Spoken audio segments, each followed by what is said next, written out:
He also quoted a Quranic verse, La ikraha fid din, which means there is no compulsion in religion. Compulsion is worthless. At the point of the gun or the knife, you force somebody to say, read the Shahada, the Kalima, the Creed of Islam, and the man is forced to read. What is it worth? Nothing. There is no compulsion in religion. But the insinuation is that the Muslims were doing compulsion. I said, look, my brother, Sharosh, you are a proof that the Muslims didn't use any compulsion for 1,400 years.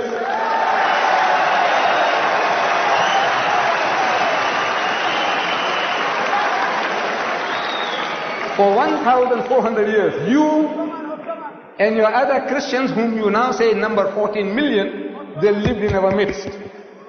In Egypt, the Muslims have been the overlord of the country for 1,400 years.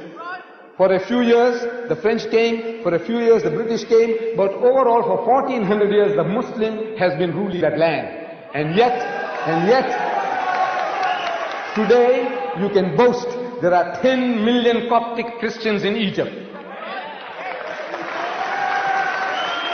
If there was compulsion of any kind, there would not have been a single Christian left in the country.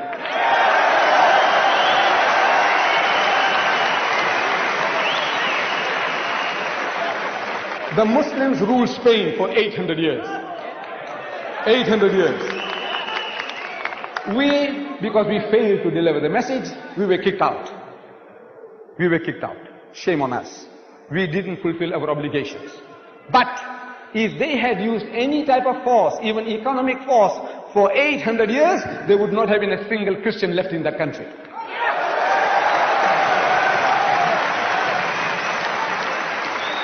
We Muslims, we ruled India for 1,000 years.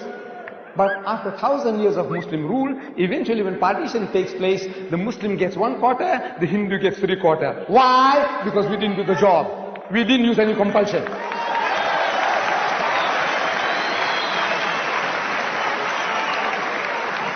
And which Muslim army went to Indonesia?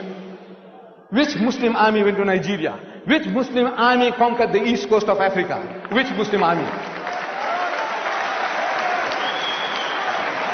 Today, the Britisher and the American, he's coming towards Islam. I want to know what sword? What sword? What sword is the Muslim using? The sword of the intellect. George Bernard Shaw, he said, if any religion has a chance of conquering England, nay Europe, within the next 100 years, so that religion is Islam.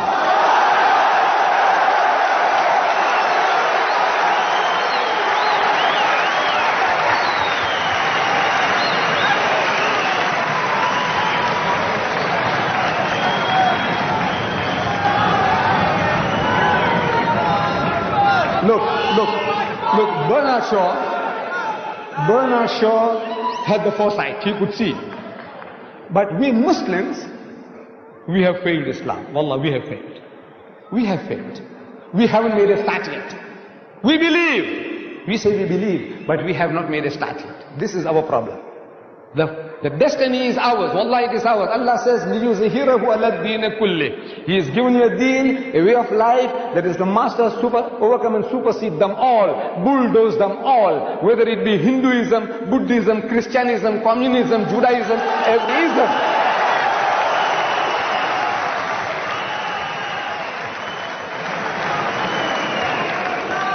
Sword.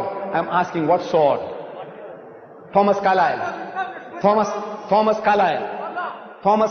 in 1840, he delivered a series of lectures here in the UK. In England, Thomas Carlyle, one of the greatest thinkers of the past century. Thomas Carlyle. And he says, the sword. He said, the sword indeed. But where will you get your sword? He said, every new opinion at its beginning is precisely in the minority of one. In one man's head alone, there it dwells as yet. That he take a sword and try to propagate with that will do little for him. He said, first you must get your sword. And how do you get your sword? Through the intellect, through reasoning, Ud'u ila sabili rabbika bil hikmati. Allah says, invite all to the ways of thy Lord with wisdom, the sword of the intellect of wisdom. Wal maw'izatil hasanati, and with beautiful preaching. Wajadilhum billati ahsan, and reason with them in the ways that are best and most gracious. This is the sword.